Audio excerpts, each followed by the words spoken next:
Good afternoon, everyone, and welcome to the CSUSB Alumni Association webinar. My name is Beatrice Berrigan, and I'm the Alumni Partnership Coordinator for the Office of Alumni Affairs here at Cal State San Bernardino. I'll be moderating today's webinar session, Foundation for Financial Success. Before we begin, I want to take just a moment to thank you for your participation in today's webinar session. Before I introduce today's alumnus presenter, Paul Mata, I want to take just a few moments to go over the logistics of our webinar program.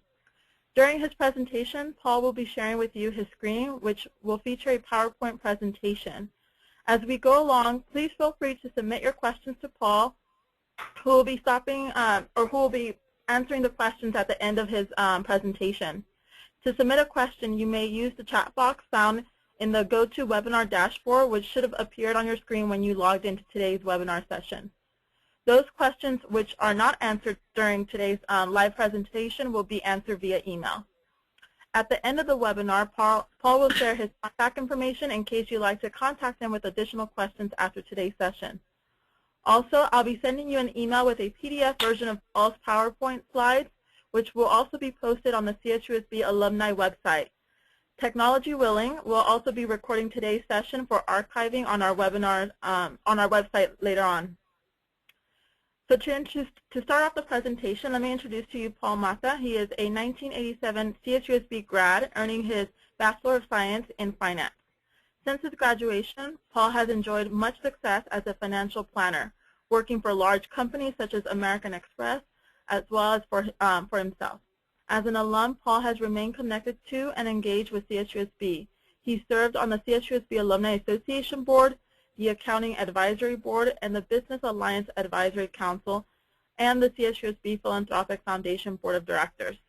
Today, Paul is President and CEO of Logo Lifetimes Enterprises, where he not only continues his work as a financial advisor, but also provides overall life success strategies. Thanks so much for joining us today, Paul, and I will hand over the presentation to you.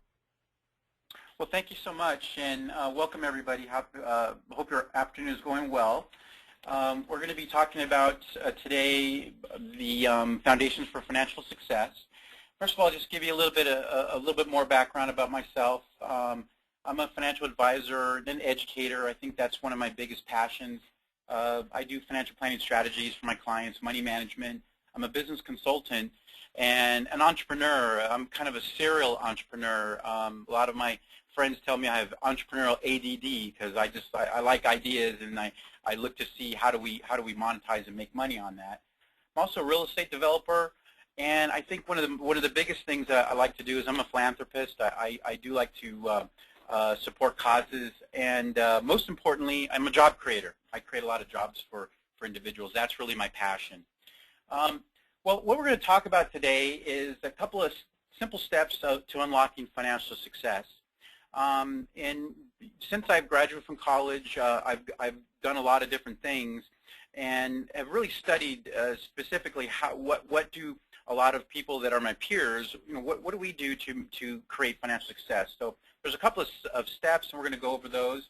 I'm going to demonstrate what it takes to create lasting and sustainable wealth, no matter what the economy looks like. No matter what the economy is doing, I really believe that if you follow these steps, you'll always have financial success. Finally, also how to be recognized as a top performer in whichever profession you're in. Indeed, if you apply the things that we're going to talk about today, I really believe that you'll always have a position in any company. People will want to partner with you. People will want you to be part of their companies, and as a result, you'll get promoted time after time, which of course then helps you make more money. Well, one of the things is, let's define what financial success is. And for purposes of our presentation here, we're going to talk about that financial success means financial freedom. It might mean different things for different people, but for purpose of this, let's talk about financial freedom, where you have the freedom to do whatever you want to do. And now, one of the things I want to ask is, how often do you think about money?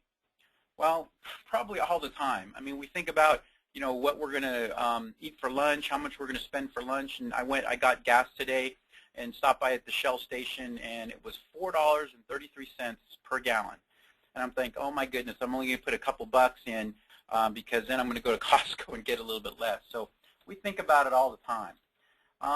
And you know why? Well, because it's important in our everyday lives. Obviously, that's what an economy is. It's people, products, and services, and money.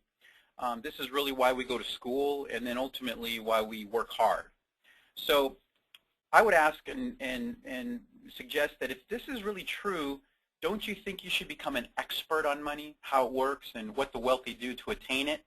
So I believe that's why you're on the call today, on the webinar. So I want to go over all these steps that are necessary to be able to attain it.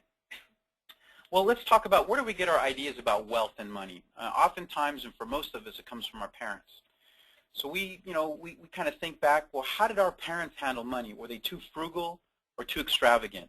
I sometimes go see some of my clients in their homes, and my elderly clients, you kind of go into their house and you're bumping into furniture because they don't turn the lights on, and it might be really, really cold, and they have plenty of resources.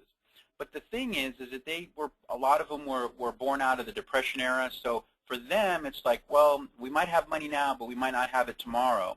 So as a result, then, they have this kind of feeling of, I don't want to spend anything. Or our parents might have been too extravagant, and then we grew up with them spending all kinds of money and then running out of money. So a lot of us will be like, well, we have some, I don't want to let it go because, my parents were just too frivolous with it. Well, then oftentimes they might tell you this: hey, go to school, get good grades so that you can get a good job.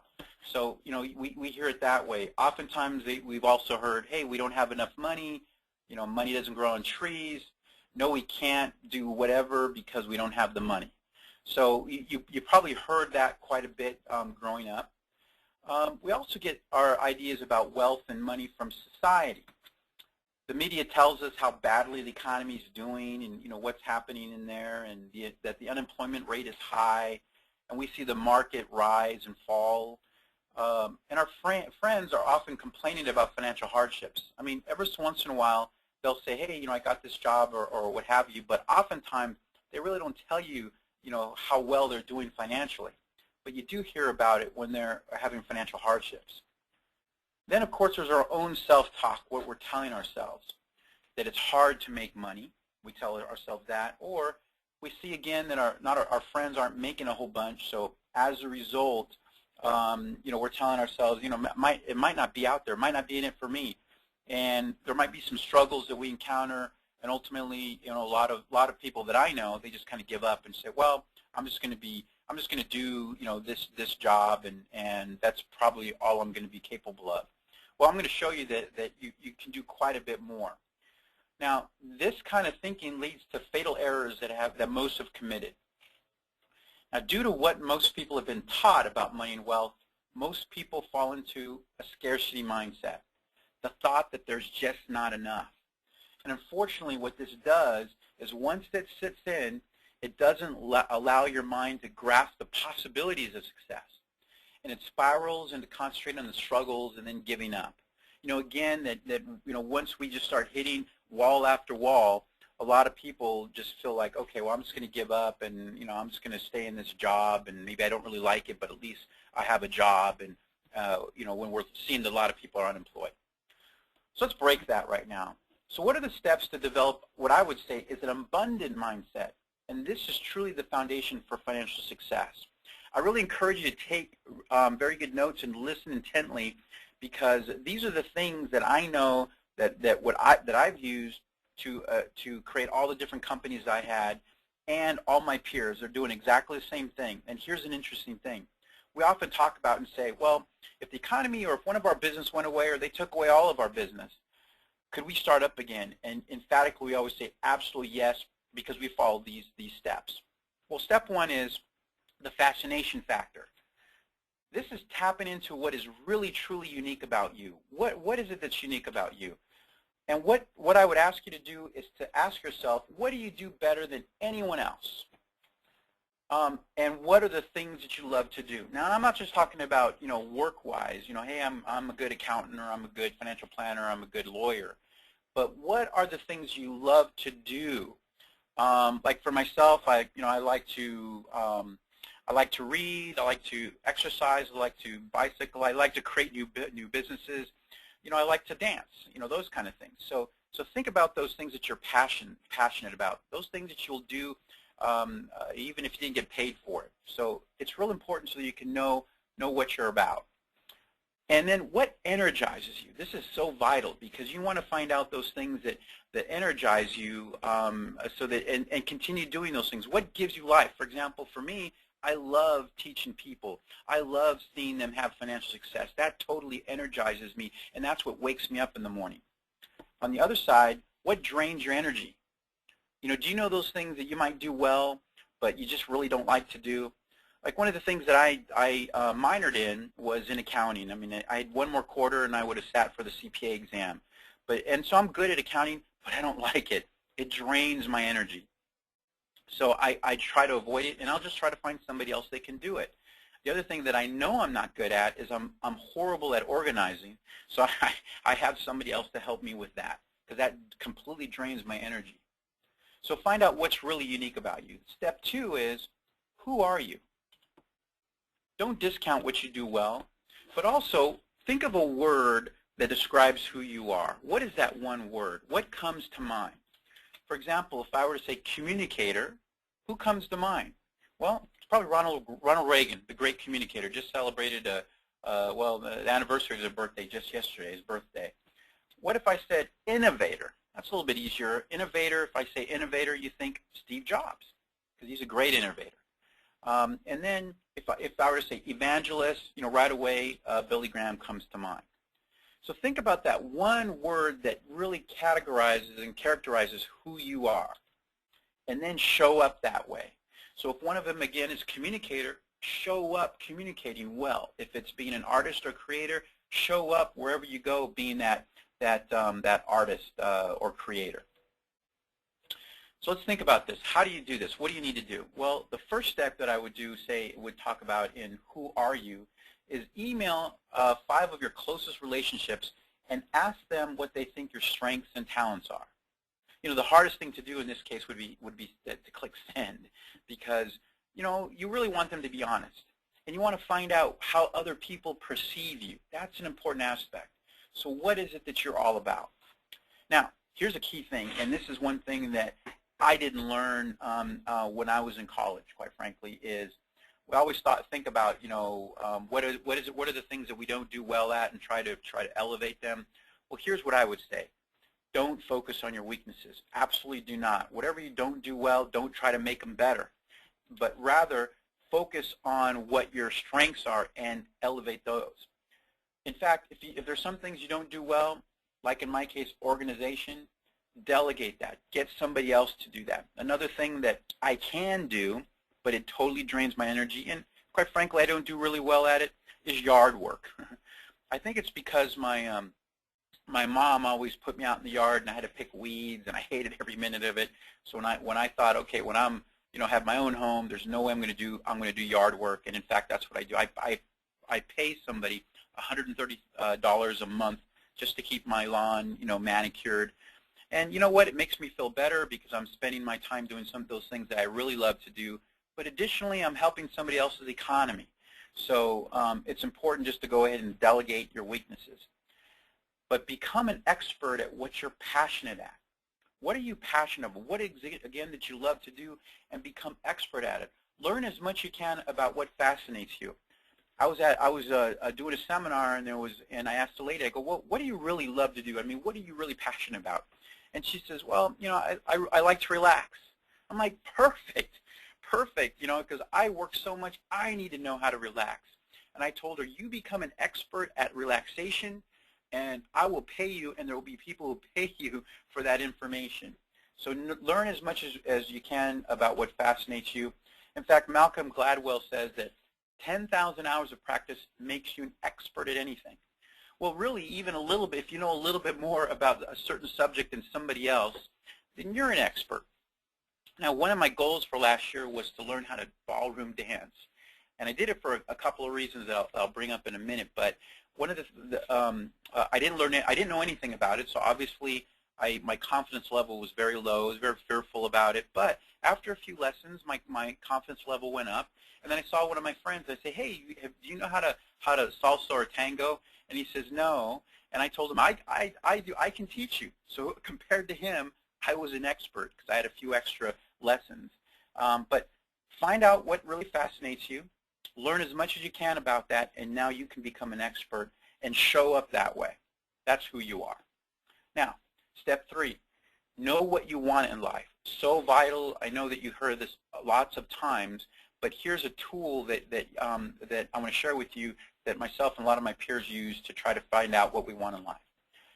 You need to create a lifetime vision for yourself. So what I would encourage you to do, and even encourage you to do it today, write down what you want to accomplish for yourself in 4 different areas, and write down whatever comes to mind. So personally, what do you want to accomplish for yourself personally? And you might say, well, I want to lose 15 pounds. I want to learn how to ski. I want to learn how to ballroom dance. I want to jump out of an airplane. Things like that. Just keep writing. And don't, for us business people, we always like to do lists. So we'll go 1, 2, 3. Just write. Just don't even think about listing it out. Just write whatever comes into mind. But use a pencil or pen and paper. Don't type it up. Just write it out. So then you're going to do it professionally. What do you want to accomplish professionally? I want to become a CPA, a CFP. I want to own my own business. I want to be part of a firm. All those kind of things, just write out what those goals would be, your objectives. Then financially, put down, what you want to accomplish financially speaking. How much money you want to make. I want to eliminate debt. I want to have money to educate my children, provide for weddings, whatever it might be. You want to write those things down. And then finally, for fun and entertainment, I want to travel. I want to go to Europe. I want to see the Eiffel Tower. I want to take a cruise around the Caribbean. Now, a lot of these things might overlap, but I really wanted you to think about it in these different segments because it's going to be real powerful.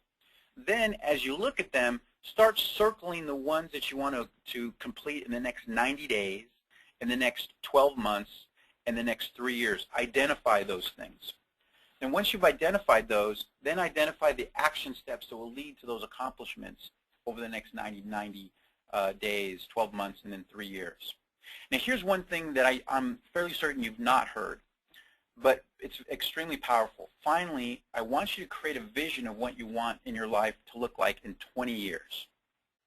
Now, interestingly, the Chinese, they have a 100-year plan for their economy, and they are accomplishing it. They saw where they wanted to be in 100 years. Well, I'm just suggesting that you should look and see where you're going to be at in 20 years. Where are you going to live? What's your house look like? What do you look like? What kind of things are you doing? Put that down for yourself, and it's just a very powerful exercise. Know what you want in life.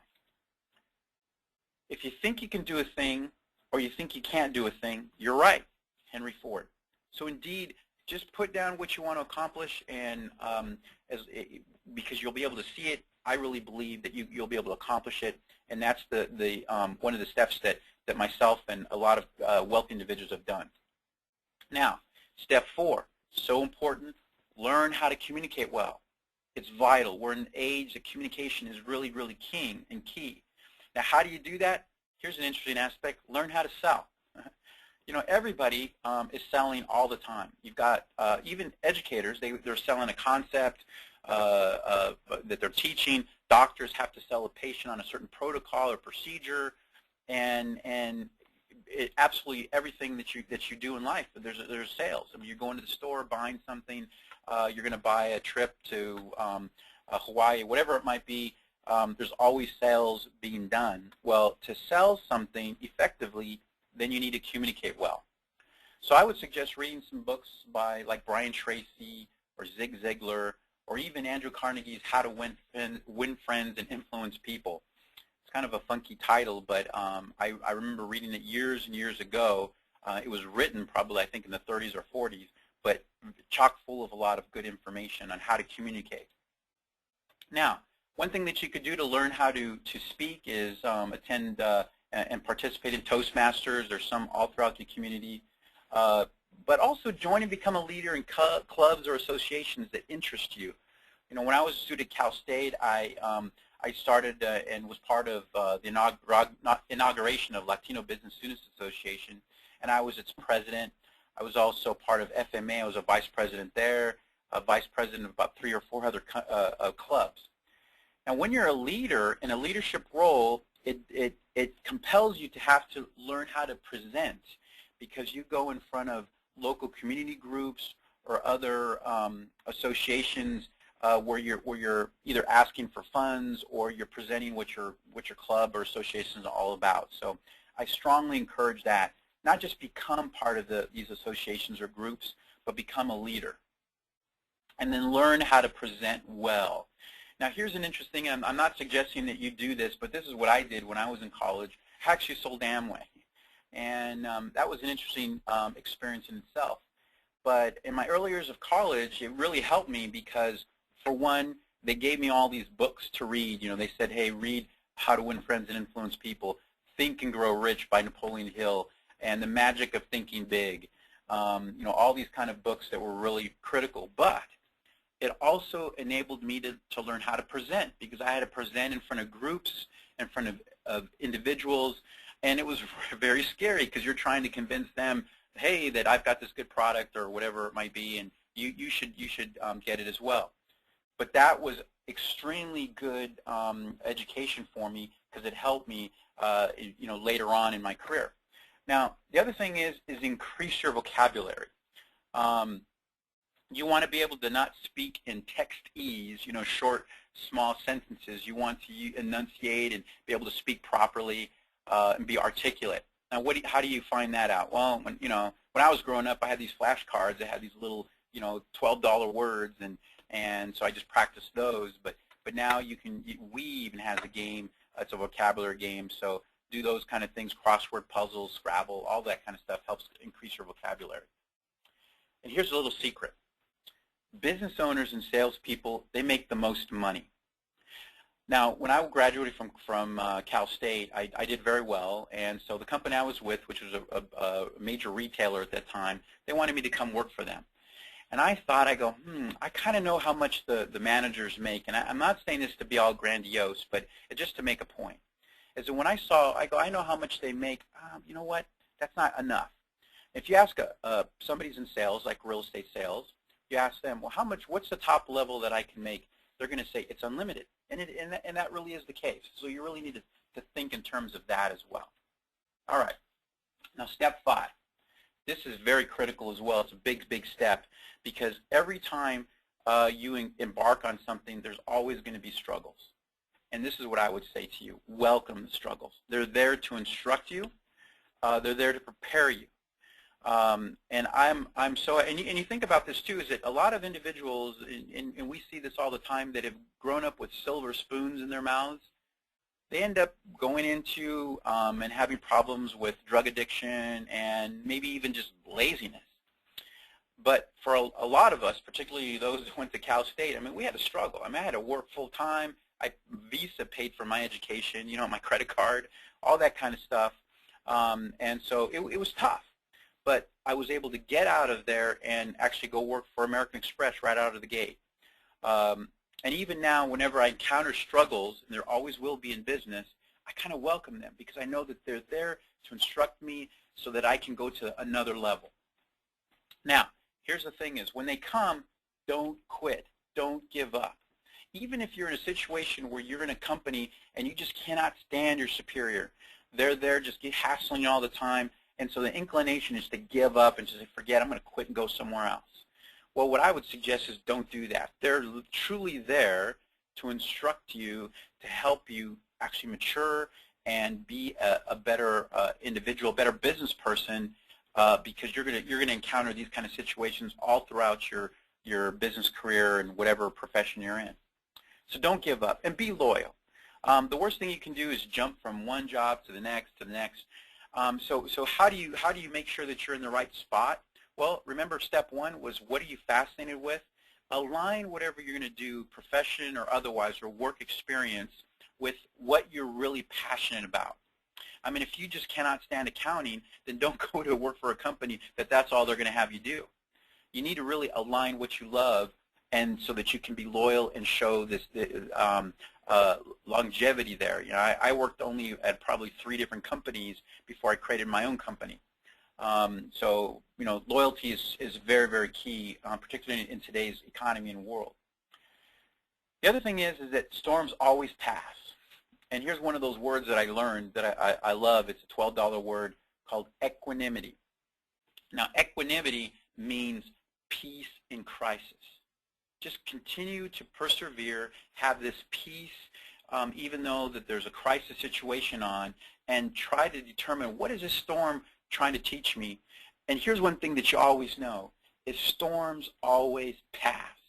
And then after they're gone, you look up the mountains, they're green, there are blue skies, the air seems a little bit fresher. That's what storms do. They renew everything. So they're really there to help you get to the next level. And then perseverance, of course, builds character, and that's what everybody wants. People want to work with people of character. Employers want to hire people of character. So it's absolutely important, because in character is what shapes a destiny. So the reality is that unless you go through struggles, you're really not going to ultimately find out what your destiny is, and you won't find your acres of diamonds. The gentleman on the bottom was 6 inches away from hitting his ultimate destiny, but he gave up. The guy at the top in the illustration there, he just keeps going, says, I know it's there, I know it's there, I know it's there, and eventually he does get those acres of diamonds. So persevere, so important. A couple of people that persevered, Theodore Geisel, he was an author and illustrator. He went to 29 publishers, and they told him no. They said, your writing is horrible, no one's going to like your illustrations. Well, finally the 30th publisher said, you know what, this looks pretty good, let's give it a shot, and let's just change your name to Dr. Seuss. Then there's Stephanie Germanotta. She took about 5 years, countless people saying she was not talented enough or pretty enough to be a singer, but she persevered. She says, you know what, I'm going to keep going at it no matter what. 5 years later, she hits it big, changes her name to Lady Gaga. Thomas Edison, for 2 years he had failed attempts at trying to come up with this light bulb. Had went through 10,000 experiments that were failed until he finally established what we know now as a light bulb. I mean, how would you like to do 10,000 experiments, but he had such belief that he knew he was going to accomplish a goal, and he made it. And then there's Harlan Sanders. At age 65, and after thousands of no's, he persuaded a gentleman in Utah, Pete Harmon, to launch the first KFC in 1952. Now, this gentleman, Colonel Sanders, was 65 years old, but he decided to that he was going to go ahead and change his destiny, and he did. And we know KFC today. All right, so stick with it, persevere. Now, step 6. This is something that I'm sure you haven't heard, but this is absolutely vital. Look for a way to serve. Zig Ziglar said, the more people you serve, the more money you will make. Now, we're in a new economy. Now, think about it. Before, there were hunter and gatherers. Now, hunter and gatherers would go out, hunt, and gather seeds and be able to feed their family for a day. But eventually, that economy evolved into more of an agrarian society.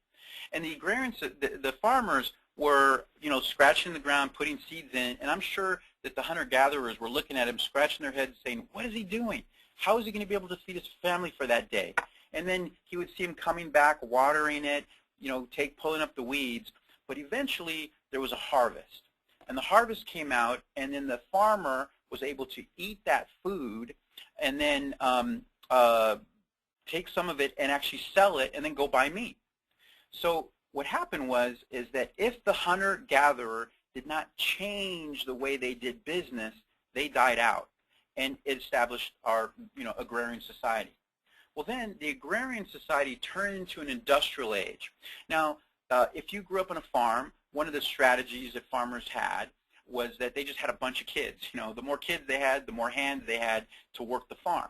Now, I know this because my grandparents were farmers, and my grandmother had 16 children. That was their plan. Well, eventually, our agrarian age went into an industrial age where there's automation in cities and all that. So the kids, that were on the farm, started moving toward the cities, and that disrupted the agrarian society, the farmer's life. Well, unless that farmer embraced mechanization and started getting machines to help with the farming, they actually dwindled and died off.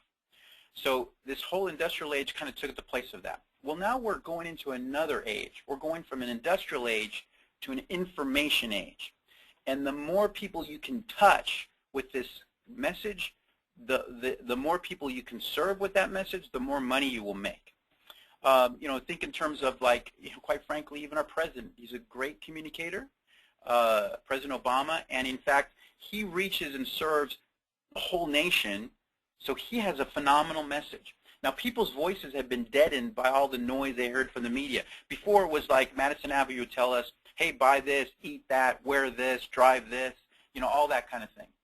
But the more people, so our voices were actually deadened. People really just, okay, listen to whatever the TV says. But now, with the information age and the advent of the internet, there's more people can be served because now you have a loud voice. And the louder your voice is, the more people you serve. So there's all kinds of different mechanisms that you need to employ. For example, if you're a, you know, if you're a restaurant, let's say, then you're going to serve a certain local community. But what if you took that restaurant and put things on the internet and perhaps were able to deliver those goods directly to them? Now you serve a much wider audience. So that's the important thing, is think about how you can serve. And this is what I would say, exist to serve. Don't think about what people or businesses can do for you, but exist to serve others. Now resolve to serve people for the rest of your life, and if you do this, if you employ just this simple step, you will have financial success all your days. So how do we do this? Well, how do you communicate how you can serve? How do you communicate that? Well, being necessary is paramount. You need to look to see what are some needs that aren't being served, and then be necessary. The other thing is your message is key. So one thing you can do is, I help people do blank so that they can have blank. That's how you come up with your message. What do you do for people so that they can have what? For example, I help people improve their health so they can live an abundant life. Or I help people build a lifestyle-friendly business so they can provide an abundance for their families. If you follow me, so find out what you're necessary at, and then communicate that message. And here's a good tip. This is a great networking tip that one of my good friends, Ursula Mensch, has told me. When you meet someone for the first time, ask, how can I help you? Don't just come up to them and think about, well, what can they do for you? But go to them with the sincere purpose of asking them, how can I help you? Then you'll be a hit at any network event because the communication, the conversation will come very, very easily. Now, step 7, grow all of your assets. And a lot of you are thinking, well, I'm here to find out about, what we can do from a financial perspective. How does all this relate, Paul? Well, it completely does, because those are the foundational steps that you would take to then start creating financial success. And as I mentioned earlier, I'm defining that as financial freedom, being able to do whatever you want. Well, John D. Rockefeller said this, though. If your only goal is to become rich, you will never achieve it. So that shouldn't be the goal, to become rich. The goal should be to have freedom, but also to help a lot of people, because the more people you serve, the more money you'll make. Now, let me ask you this. If I ask you a question, what is really, truly your most important asset? And a lot of you might say, well, it's my 401k, my home, my job, whatever it might be, and that's right, financial. But I would also say that there's some other assets that are equally important and that you need to grow. So one of them being physical, your physical assets, your body, your health, your intellect. How about your intellectual assets? Because even if we look at, physical, for example, if you had all the money in the world but not your health, what is it worth? I know a lot of people who would trade all of their money to have their health back. But even the intellectual asset, your mind. I would submit that if you had your mind and didn't have financial assets or physical assets, but you had your mind, you would ultimately then gain back those financial assets. Think of Stephen Hawking. He obviously does not have any physical assets, but he has his mind, and as a result, he has unlimited financial resources. And then there's the exceptional assets. Those are the things that you do well. Again, looking at number 1 again. What are you fascinated with? What do you do well, and what are you doing to serve and as a result, then you will always have financial assets. Now, let me talk about this. Let me tell you the tools that are necessary to create this financial freedom. So what are those tools to grow these assets? First of all, I would say under the financial area is that there's this new cycle of wealth. Now, most of us have a W-2 or a 1099 where we're making money, and that creates a cash flow. Now, what I always recommend for individuals to do is take a portion of that cash flow, discretionary income, the DI, and put it not into a savings or investment account. Now, this is different. Most advisors will tell you, hey, you got to save it or invest it. The problem with that is that a savings account or investment account, the thought most people have is to consume it in the future. I'm saving this money because I want to pay for a wedding. I'm saving this money because I'm going to buy a car. They save it to consume it. What I'm recommending is you put that discretionary income in a wealth account. And the wealth account you use to buy income generators. So you're never going to consume the principal. You're going to create income from this income generator that will then go back into your cash flow, creating more discretionary income, creating more money for your wealth account where you can buy another income generator. And then I would say continue the cycle until you have 4, 5, 6, 7 income generators. And then when that happens, the objective of these income generators is that it's providing enough income so that you can eliminate your W-2 or your 1099. That's true financial freedom. Wouldn't you agree? Well, what are these income generators? What do you put in them? Well, here's what I would suggest is that you have what's called what I would call proper asset allocation versus what I learned and used for many years, which was modern portfolio theory. Modern portfolio theory says you have certain financial instruments, stocks, bonds, mutual funds, ETFs, options, those kind of things, and then what you do is diversify in there. So they would say good diversification is large cap stocks, medium cap stocks, small cap stocks, and international stocks. Well, I would say that those aren't 4 different categories. That's 1 stocks and 1 bonds. And then what I found when I was working, on Wall Street, is that they're limited into what they can actually even talk about. True diversification is, yes, bonds, and I do like bonds because no matter what happens in the economy, they're still going to be paying out a dividend or interest. So if you put $100,000 in bonds at 5%, you're going to get $5,000. But if those bonds fall to $95,000 in value, the principal value, it's still going to pay 5%. The $5,000 still comes. So if you just concentrate on the income it's generating, not the principal value, you're going to be way better off. And you're going to be able to enjoy the market a little bit more. Similarly, with dividend-paying stocks, I suggest people put those into their portfolio. Not stocks for growth necessarily, but dividend-paying stocks, stocks that will pay a dividend no matter what. And what are some areas that pay dividends no matter what? Energy, utilities, things like that, maybe even consumer staples. For example, Verizon, everybody's going to use it. They pay a phenomenal dividend. Southern California Edison, similarly. Chevron, they all pay dividends. So these are stocks that I would include in a portfolio. So those should be 2 of your income generators. Another things are insurance products, because every insurance product, virtually every life insurance or annuity product, can be turned into a lifetime stream of income that you can never lose. So those things I would encourage people to have this. Now, commodities. Now, these don't necessarily create income right away. However, I do like to have commodities as a diversification tool. Gold, precious metals, agriculture. These kind of things are vitally important for any kind of a portfolio, simply because they do help keep pace with inflation, because as inflation goes up, these commodities increase. Real estate. Everybody knows you should have a little bit of real estate. But what I find a lot of people is, because they like real estate, they buy only real estate. Or they like stocks, they buy only stocks. If you go to a stockbroker, what do you think they're going to tell you to buy? Stocks and bonds. If you go to a banker, CDs. Insurance guy, insurance. Annuities. If you go to a real estate guy, they're all going to say, buy real estate. They're all good, but you need a little bit in each one. And real estate that produces income. I saw this one quote that says, hey, wealthy people borrow $1 million and have somebody else pay it off. In other words, they buy these rental or commercial properties that are income producing that ultimately will pay off that debt. Small business, definitely. Everybody should have a small business simply because, and even multiple businesses.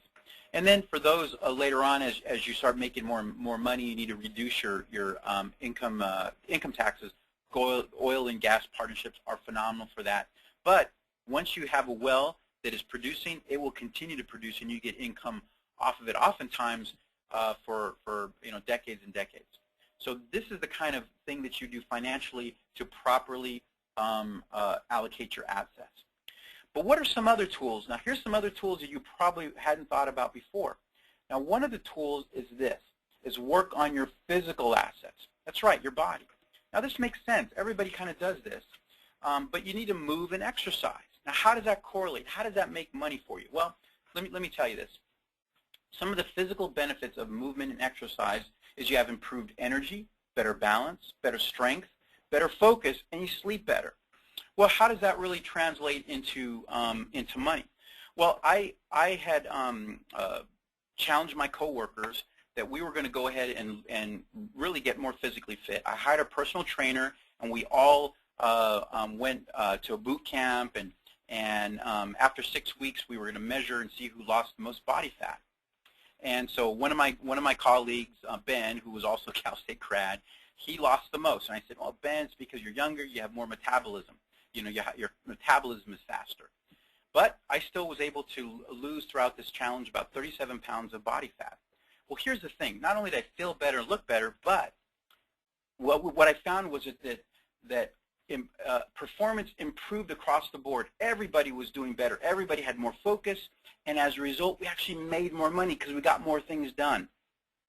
Just think if you did that in your own business or if you did it for an employer. Just think how they would look at you, wow, you're really working on yourself, you have energy, you're alert. That will always translate to promotions and moving up the level. Plus, you can also control chronic illness, which obviously saves money. And the reason I mention that is because most of the people that I work with who are getting ready to retire, they are concerned about the high cost of medical care. And they're always saying, what am I going to do? How am I going to pay for this? How am I going to pay for medical care? Well, I always say, well, what if you don't get sick? I know that's a grandiose statement, but the reality is if you do the right things to your body, if you keep yourself physically fit, you're not only going to be more productive, but you're going to go to the doctor less. Right now, there's all kinds of people that are dropping like flies because of the flu bug that's going around. And I can't waste time. I don't want to lose time. I mean, if you're sick, you lose time at work, and you're not as productive. So I don't want to get sick. And in fact, I do everything I can to make sure that I have good health. Now, even mild exercise, it releases endorphins that block pain and the need for medication, again, lowering medical costs. So use this as a tool. Make no mistake, this is a tool to gain financial assets, but you need to build your physical assets. You also need to grow your intellectual asset, your brain. Well, how do you train your brain? I mean, everybody thinks about, knows about working out to get physically fit, but how do you work out your brain to make your brain fit? Well, this is one of the wonderful things about Cal State. We actually have in the College of Education a neurofeedback center where you can go there and literally give your brain a tune-up. It is phenomenal. They put on a little headset that reads your brain waves and could help you either focus or eliminate anxiety or increase your memory. Now, for me, my focus is pretty good, but I do have a little bit of anxiety that it's helping me work that out. So it's training my brain to deal with that so I can be even more productive, more energetic, and it's increasing my memory at the same time. So I encourage every one of you to go to the College of Education, talk to Dr. McReynolds there, and she'll give you a tour, and it'll blow your mind. The other thing that you can do is go to lumosity.com. Now, lumosity.com has video games that really help you, again, with focus, memory, coordination, all this. So you should be doing everything you can to improve your brain. Now, did you know that you can still build neural pathways constantly throughout your life? And the hippocampus, which is your memory center, that grows brand new brain cells. And there's actually even new science that's coming out that says that our brain can actually create new brain cells. So here's one of the reasons why I actually go and do ballroom dance, because not only am I moving physically and I'm exercising, but it's also creating these new neural pathways, because you have all these patterns you have to remember, and that helps me with confidence, with endurance, and also more focus. And then keep the junk out. I mean, everybody, it's off the air now, thank goodness, but there would be, sometimes you'd watch, like, for example, the Jersey Shore. And so they'd be having an argument, and they would say, oh, so-and-so did this, that, beep, and then them beep, and then another beep. Well, they're not fooling anybody. Your brain is filling in that beep. It's just junk. Would you let somebody come into your house and throw trash all over your room, all over your living room? No, absolutely not. But we allow this junk to enter our heads. And I'm not saying it's Jersey Shore is bad, but balance it with something that is really a little bit more noble. Fill it with some good things, good music, and balance all bad music with that. But it's really important, because your brain is the center of all your creativity, and if you have all this junk in there, it's going to stymie that and hinder it. A healthy brain decreases stress, and let me tell you, if you don't have stress, you're way more productive. So this right now, if you're dealing with your brain and helping increase it, that's absolutely a tool so that and if you elevate this brain asset, you're going to make more money. Then finally, let's talk about exceptional assets. And we started with this, and we're going to end with this. What are you passionate about? What truly do you love to do that you would just do even if no one paid you for it? Well, I'm going to show you that you can get paid for it. What I often tell my clients is turn your passion into profits. Again, I related the story of the lady who was like to relax. I said, become an expert at that, and you can sell that. Just yesterday, I was speaking with another lady, and she says, well, I like to run, and I'm thinking of doing a dog running business. I go, perfect. There's people that would want their dogs run or walk and all those kind of things. So you can turn that passion into a business and monetize it. So monetize it by making it into a business. Well, how do you do that, though? And how do you build a lucrative lifestyle-friendly business? Well, there's three things you need. First of all, you need a superior product and service. So it's absolutely important that you look around, and it wasn't too long ago that a couple of guys were saying, hey, what do we love to do? Well, we like to shoot video, and hey, let's share it with each other. And then they started putting it on the internet, and they said, do you think other people would like to do that? Sure enough, people did. And guess what? You know all the story. You know the story of YouTube. Eventually, they sold that to Google for $1.5 billion.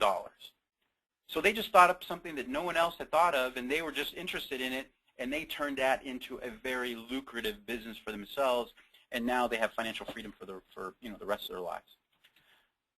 But you also need people or a sales team. So this is vital, real important that and it might be just you and your spouse initially, just you, but I would say partner with other people that are in business, other entrepreneurs. Create a team around you, and they don't have to be people that you actually pay as employees. You can just partner or have them as consultants, but you need a group of people. And then finally, need technology to be automated. Whatever you do, you want to figure out a way where you can have it evergreen, meaning it's always on the internet. Again, everything that you can do and be an expert at, you can translate into some other communication device that can be put on the internet. For example, I have a client who he's a doctor, but he loves photography, and I said, great, doctor, why don't we just create that into a business, and just all the things that you're snapping will create a online gallery where people can go and look and buy it, and then was there any special technique that you use? Oh, yeah, there's a special technique that I use for Photoshop.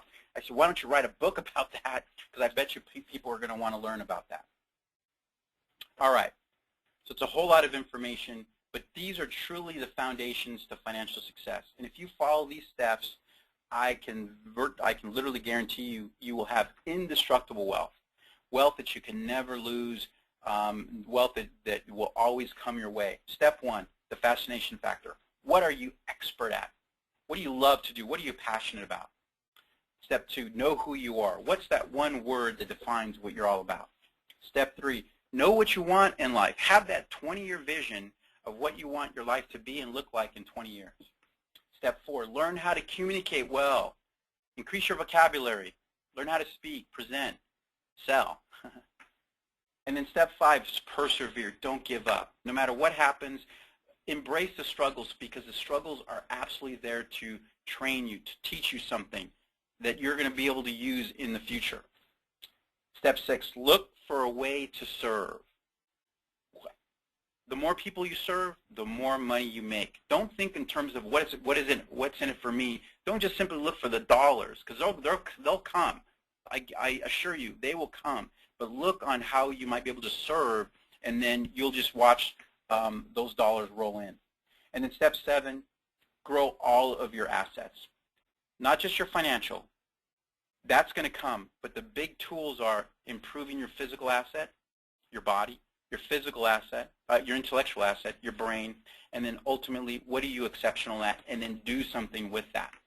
And if you do all of those things, and no matter what the economy, you'll make resources. So here's to your success. I really encourage you all to implement these strategies. And if there's any questions, I'd like to field them now. Any questions that we have?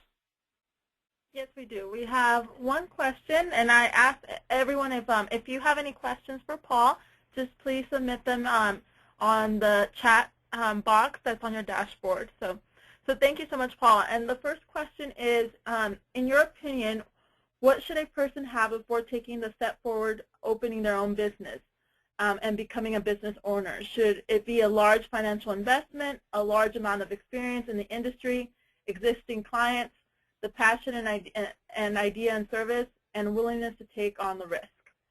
Okay. The first step is to have the passion.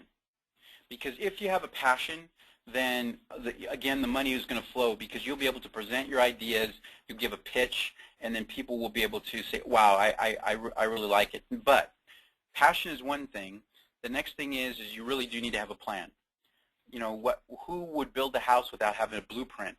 So you really want to think about what is it that you want to accomplish, and have a true plan. And it can be as simple as this. It doesn't have to be a full-on business plan, although eventually you're going to want that, particularly if you're going to go get funding. But you're going to want to see what is it you're going to accomplish, and what's the service, product, or service you're going to provide, and you want to create a funnel. So at the top of the funnel, to get people to know about you, what's the free thing that you can give them, whether it be a sample or a book about what you're doing, a white paper, some kind of free thing. You want that at the top, and then from there you can always upsell them. So whatever it is, your product or service. Let's say you're a dog sitter, then you can some tips on how to house break your dog or whatever it might be. But then as soon as you get that information from them, and remember we're automated, we're on the internet. Then you can then say, hey, we have this service, and then we have this service, and you constantly move them up to whatever your flagship service is. So you definitely want to start off, what are you passionate about, and then come up with a revenue model, just a small business plan, and then that will help you then start thinking about what you're going to market and all those kind of things. Because once you do that, the money will follow that. So you don't need a whole lot of money. You don't need a whole big resource. I mean, I literally started from zero, having nothing, and created multi-million-dollar companies. But you do need to have a passion for it and a plan. Thank you. That was the only question we have. Okay. If anyone has any other questions and they would like to email it to us, you can email us at alumni@csusb.edu, and we can forward them on to Paul, and he can provide his answers in that way. So again, thank you all who participated in today's webinar. As you exit the webinar, please take just a few moments to complete a brief survey that will appear on your screen. Your feedback is critical in helping us to grow and expand our programming to meet the needs of our student and alumni. So we hope that you found this experience valuable and that you'll consider attending future CSUSB alumni events. And again, thank you so much, Paul, for being our host today of this webinar. And at the end of the day, after all, all of you are in good company. Thank you so much. Thank you. Thanks, everyone. Bye-bye now.